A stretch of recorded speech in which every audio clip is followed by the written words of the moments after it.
सभी मित्रों को नमस्कार। डेंगू से मृत्यु कब और कैसे होती है?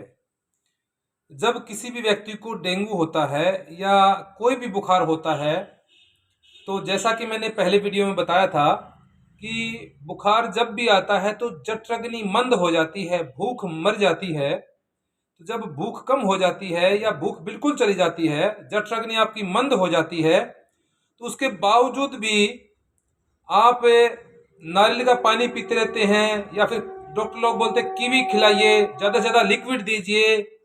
इस तरह से जब आप करते हैं तो आपकी जठराग्नि और ज़्यादा मंद हो जाती है और आपके शरीर के अंदर और ज़्यादा विषाक्तता बढ़ती चली जाती है। और यदि आप रोगी मरता कब है, रोगी मरता कैसे है?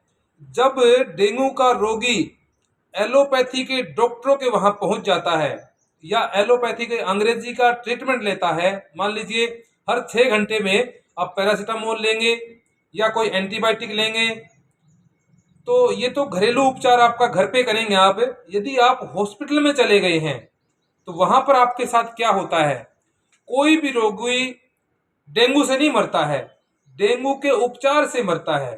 वो मरता कैसे है? आप डॉक्टर के पास चले गए, आप एडमिट हो गए, आपको उन्होंने ड्रिप लगा दिया है और हर 6 घंटे के बाद, 5-6 घंटे के बाद आपको एंटीबायोटिक टैबलेट देंगे या इंजेक्शन लगाएंगे ड्रिप के द्वारा, या फिर आपको कोई ना कोई और किसी भी तरह की दवाइयां आपके भीतर में वो डालते रहेंगे डालते रहेंगे डालते रहेंगे।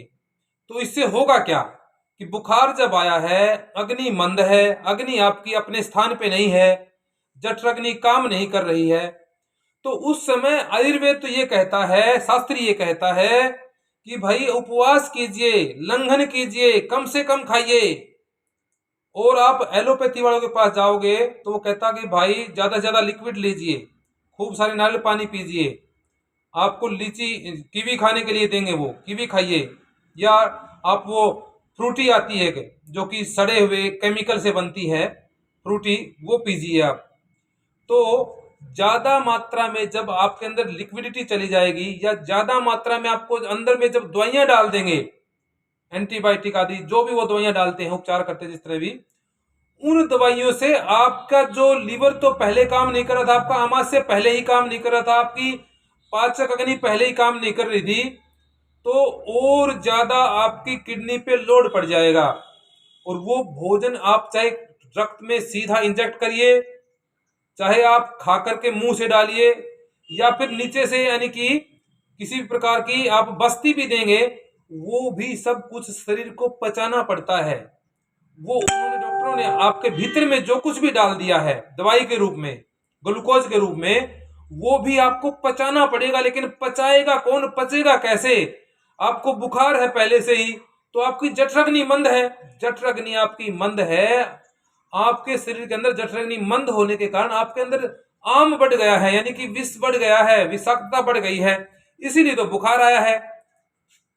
तो आपने और ज्यादा दवाइयां भीतर में डलवा ली या डॉक्टर ने डाल दी सारी का सारी, तो आम पहले से जठराग्नि काम नहीं कर रही है, तो वो जो दवाइयां डाली वो पची तो है ही नहीं, पचेगी कैसे? वो अग्नि नहीं है आपके अंदर में। तो क्या होगा कि और ज्यादा विषाक्तता आपके शरीर के अंदर बढ़ जाएगा। और ऐसे करते करते, दवाइयां डालते डालते डालते डालते, वो डॉक्टर लोग जो है रोगी की किडनी फेल करते हैं। किडनी फेल होगी तो फिर आपका ब्रेन फेल हो जाएगा, आपका हार्ट फेल हो जाएगा। और डेंगू का रोगी जब इस स्थिति में पहुंच जाता है तो बचता नहीं है, आखिर में उसकी हत्या कर दी जाती है। किसके द्वारा? डॉक्टरों के द्वारा, यानी कि उसकी मृत्यु हो जाती है।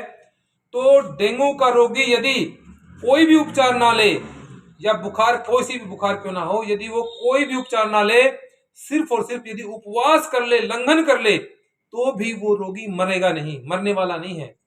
तो हमने देखा कि डेंगू का रोगी डेंगू से नहीं मरा है, उसको तो ज्यादा दवाइयां ठोक करके भीतर में उसके अंदर और ज्यादा क्लेद बढ़ा करके, और ज्यादा विकृत आम बढ़ा करके, उस आम के ज्यादा बढ़ जाने के कारण उसकी किडनी फेलियर करके उसको मारा गया है।